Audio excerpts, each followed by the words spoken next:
नमस्ते। मैं प्रदीप धलेट। आज हम राजेश जोशी की प्रसिद्ध कविता बच्चे काम पर जा रहे हैं का भावार्थ सहित वर्णन करेंगे। इस कविता में जोशी जी ने बाल मजदूरी का मार्मिक वर्णन किया है। जोशी जी कहते हैं कि भारत विशाल जन समूह वाला देश है। यहाँ पर गरीबी और अशिक्षा का विस्तार अधिक है। बहुत सारे लोग गरीबी के कारण भूखे मरने के लिए विवश है और यह गरीबी अशिक्षा को बढ़ावा देती है। गरीब बच्चों को खेलने कूदने और पढ़ने की उम्र में ही मजदूरी करने के लिए विवश होना पड़ता है। गरीबी के कारण माता पिता बच्चों से उनका बचपन छीनकर उनके हाथों में परिवार चलाने का बोझ सौंप देते हैं। जोशी जी को यह सब देखकर बहुत दुख होता है। वो इस कविता के माध्यम से समाज को जागृत करना चाहते हैं ताकि बच्चों के बचपन को काम की भट्टी में झोंकने से रोका जा सके। जोशी जी कहते हैं कि बच्चे का इस तरह से काम पर जाना देश के लिए दुखद बात है और कहीं ना कहीं इसमें देश और समाज का भी दोष है। वो इस कविता के माध्यम से देश और समाज से प्रश्न पूछते हैं कि आखिर बच्चे काम पर क्यों जा रहे हैं। देश और समाज को कुछ ऐसी व्यवस्था करनी चाहिए जिससे बच्चों को काम पर जाने से रोका जा सके और उन्हें पढ़ाया लिखाया जा सके। यह कविता जोशी जी ने उस समय लिखी है जब बच्चों से मजदूरी करवाई जाती थी, जब बच्चों को पढ़ाया लिखाया नहीं जाता था। लेकिन आज बहुत कुछ बदल गया है। आज बाल मजदूरी कानूनी अपराध है और 6 से 14 साल तक के बच्चों को सरकार निःशुल्क शिक्षा दे रही है। लेकिन फिर भी बहुत सारे गांवों में जहां तक सरकार की पहुंच बहुत कम है, वहां आज भी बाल मजदूरी करवाई जाती है, करवाई जा रही है। बच्चे आज भी बहुत सारे गांव में शिक्षा से वंचित हैं। तो सरकार को ऐसे गांवों की ओर भी ध्यान देना चाहिए जहां बच्चे आज भी अपना खेलने कूदने और पढ़ने लिखने का समय अपने परिवार को चलाने में लगा रहे हैं। राजेश जोशी जी की कविता इस प्रकार से है। कोहरे से ढकी सड़क पर बच्चे काम पर जा रहे हैं। सुबह सुबह बच्चे काम पर जा रहे हैं। हमारे समय की सबसे भयानक पंक्ति है यह। जोशी जी कहते हैं कि चारों तरफ कोहरा अर्थात धुंध, कि चारों तरफ धुंध छाई हुई है और ठंड इतनी अधिक है कि लोग बिस्तर से बाहर आने को भी तैयार नहीं है। इतनी अधिक ठंड है, चारों तरफ कोहरा ही कोहरा है। ऐसे समय में छोटे छोटे बच्चे जिनकी उम्र अभी खेलने कूदने की है, पढ़ने लिखने की है, ऐसे बच्चे ठंड से ठिठुरते हुए ठंड से कांपते हुए नंगे पांव, जिनके शरीर में पूरी तरह से कपड़ा भी नहीं है, वो मजदूरी करने जा रहे हैं। वो सुबह सुबह काम की तलाश में जा रहे हैं। जोशी जी कहते हैं कि बहुत छोटे छोटे बच्चे हैं,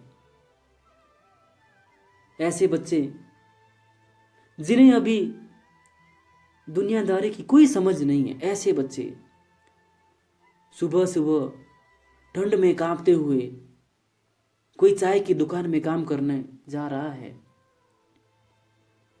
कोई ढाबे में जूठे बर्तन मलने जा रहा है, और कोई कारखाने में जा रहा है। जोशी जी कहते हैं हमारे समय की सबसे भयानक पंक्ति है यह कि हमारे समय की, हमारा अर्थात हम जैसे लोग, पढ़े लिखे लोग,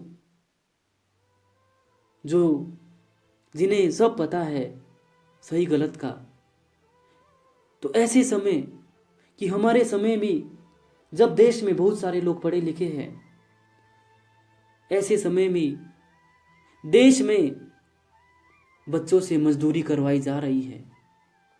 और यह सबसे भयानक अर्थात डरावनी, दुखद, ये सबसे डरावनी बात है, दुखद बात है कि जब समाज में कुछ पढ़े लिखे लोग भी हैं, तब भी बच्चों से बाल मजदूरी करवाई जा रही है। तो ये बहुत ही दुखद और डरावनी बात है, और इस बात की ओर हमें ध्यान देना चाहिए कि ऐसा क्यों हो रहा है, क्यों छोटे छोटे बच्चों को काम पर भेजा जा रहा है, उनसे काम क्यों करवाया जा रहा है। आगे कहते हैं भयानक है इसे विवरण की तरह लिखा जाना चाहिए इसे सवाल की तरह, काम पर क्यों जा रहे हैं बच्चे। जोशी जी कहते हैं कि भयानक है इसे विवरण की तरह लिखा जाना चाहिए इसे सवाल की तरह, कि यह हमारे समय की सबसे भयानक, डरावनी, दुखद बात है। इन्हें देखकर मन सहम जाता है, डर जाता है कि ऐसे समय में जब बहुत अधिक ठंड है, सुबह का वक्त है, बच्चे काम पर जा रहे हैं, और इन्हें देखकर हम लोग बहुत ही सरल तरीके से कह देते हैं कि बच्चे काम पे जा रहे हैं। कभी कहता है कि इस बात की ओर हमें ध्यान देना चाहिए, इस बात की ओर हमें गौर करना चाहिए, इसे हमें सरलता से नहीं लेनी चाहिए। बच्चों को काम पर देखकर उन्हें नजरअंदाज नहीं करना चाहिए। लिखा जाना चाहिए इसे सवाल की तरह। इस बात को लेकर कि छोटे छोटे बच्चे जिनकी उम्र अभी खेलने कूदने की है, पढ़ने लिखने की है, वो काम पे जा रहे हैं, तो इस बात को लेकर हमें सरकार से, समाज से सवाल पूछना चाहिए। हमें समाज से पूछना चाहिए कि ये छोटे छोटे बच्चे काम पर क्यों जा रहे हैं, आखिर ऐसा इस देश में क्यों हो रहा है कि इन छोटे छोटे बच्चों को भी काम पे जाना पड़ रहा है। ये छोटे छोटे बच्चे काम पे जाने के लिए विवश है, क्यों अभी से इन पे परिवार चलाने का बोझ आ रहा है। ये बातें हमें समाज से पूछनी चाहिए, समाज को चलाने वालों से पूछनी चाहिए। आगे कहते हैं क्या अंतरिक्ष में गिर गई है सारी गेंदें, क्या दीमकों ने खा लिया है सारी रंग बिरंगी किताबों को, क्या काले पहाड़ के नीचे दब गए हैं सारे खिलौने, क्या किसी भूकंप में ढह गई है सारे मदरसों की इमारतें। जोशी जी आगे लिखते हैं कि इन छोटे छोटे बच्चों का काम पर जाना बहुत ही दुखद घटना है, बहुत ही भयानक बात है। ये वही उत्पन्न करती है। इसे देखकर मैं बहुत कांप जाता हूँ, डर जाता हूँ, सहम जाता हूँ। वो कहते हैं, वो सोच रहे हैं जोशी जी बच्चों को इस तरह से काम पर देखकर वो सोच रहे हैं कि क्या कहीं ऐसा तो नहीं है कि अंतरिक्ष अर्थात आकाश कि बच्चे जिन गेंदों के साथ खेलते थे, क्या वो सारी गेंदें आकाश में तो नहीं चली गई होगी? अगर वो आकाश में चली गई होगी तो बच्चों के पास खेलने के लिए कुछ सामान नहीं होगा, इसलिए वो काम की तलाश में जा रहे होंगे। का बच्चों का सामान होता है, वो सारा सामान आकाश में चला गया और आकाश तक हमारी पहुंच नहीं है, उसे हम वहां से वापिस नहीं ला सकते। कि तब तो हो सकता है कि तब वही बच्चे अपना समय बिताने के लिए काम की तलाश में जा रहे होंगे। आगे कहते हैं, क्या दीमकों ने खा लिया है सारी रंग बिरंगी किताबों को? क्या कहीं ऐसा तो नहीं होगा कि जो बच्चों की पढ़ने लिखने की जो किताबें हैं, कॉपी है, जो रंग बिरंगी है, जिसमें बच्चों के मनोरंजन के लिए चित्र भी बने हुए हैं और पढ़ने के लिए बहुत सारा ज्ञान भी है, क्या वो सारी रंग बिरंगी किताबें कहीं दीमक होता है, कीड़ा, एक छोटा सा जो किताबों को खा जाता है, क्या उन कीड़ों ने बच्चों की वो पढ़ने लिखने की सारी किताबें खा ली होगी? कहीं ऐसा तो नहीं है कि बच्चे की पढ़ने लिखने की रंग बिरंगी किताबें कीड़े ने खा ली हो और उनके पास किताब ही नहीं बची हो, इसलिए बच्चे अपना समय बिताने के लिए काम की तलाश में जा रहे हो? फिर आगे जोशी जी सोचते हैं, क्या काले पहाड़ के नीचे दब गए हैं सारे खिलौने? कि कहीं ऐसा तो नहीं है कि जिन खिलौनों के साथ बच्चे खेलते हैं वो सारे खिलौने किसी बहुत बड़े पहाड़ के नीचे दब गए होंगे? इतने बड़े पहाड़ के नीचे जिसके नीचे से उन्हें वापस ढूंढ पाना बच्चों के लिए असंभव होगा। तब भी हो सकता है कि बच्चे काम के लिए जा रहे होंगे, कि खेलने के लिए अब गेंद नहीं है उनके पास, पढ़ने के लिए किताबें नहीं हैं, खिलौने नहीं हैं, तब जा रहे होंगे। आगे कहते हैं, क्या किसी भूकंप में ढह गई है सारे मदरसे की इमारतें? मदरसे होता है विद्यालय, उर्दू का शब्द है। उर्दू में विद्यालय को मदरसे कहते हैं। कहते हैं कि कहीं ऐसा तो नहीं है कि भूकंप आ गया हो, बहुत अधिक भूकंप के झटके आए हो और इस भूकंप में सारे विद्यालय, सारी पाठशालाएं ढह गई हो, गिर गई हो। ढह जाना अर्थात गिर जाना।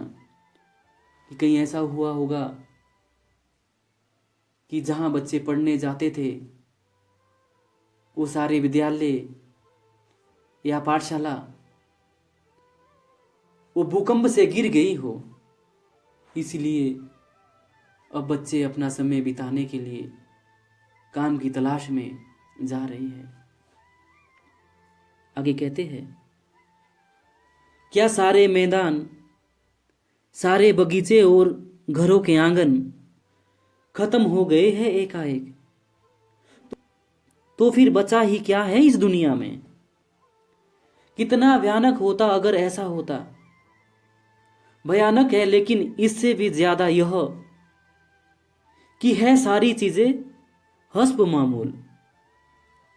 कहते हैं कि कहीं ऐसा तो नहीं हुआ होगा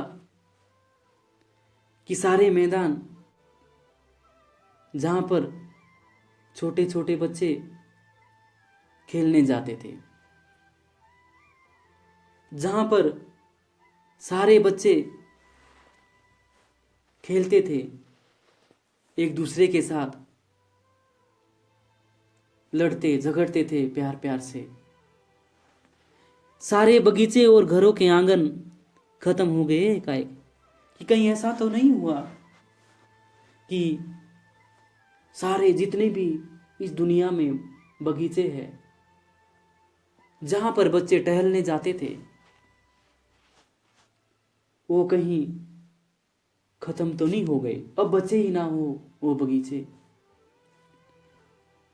और घरों के आंगन, और अपने घर के बाहर जो आंगन होता है उस पे भी बच्चे खेल सकते हैं। उस आंगन में भी अगर किसी के घर के पास मैदान नहीं है या बगीचा नहीं है तो घर के आंगन में भी बच्चे खेल सकते हैं।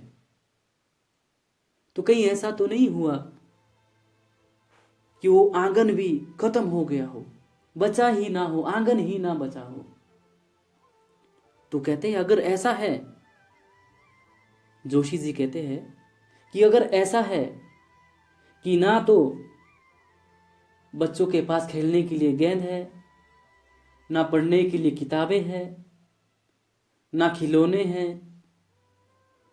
ना पाठशालाएं हैं, ना मैदान है, ना बगीचे हैं, ना आंगन है, तो फिर बचा ही क्या है इस दुनिया में?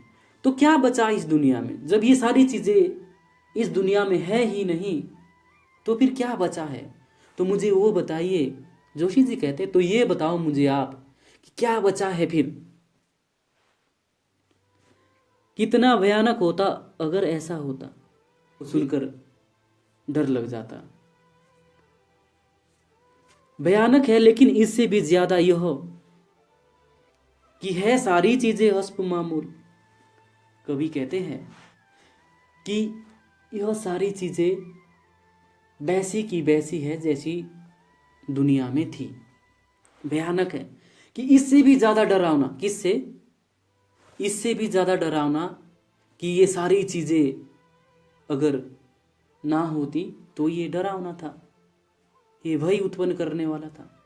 लेकिन उससे भी ज्यादा भय उत्पन्न करने वाली यह बात है कि जो ये सारी चीजें, ये सारी बातें जो मैंने अभी बताई, ये सारी चीजें हस्ब मामूल अर्थात यथावत वैसे ही, यह सारी चीजें वैसे ही है जैसे थी।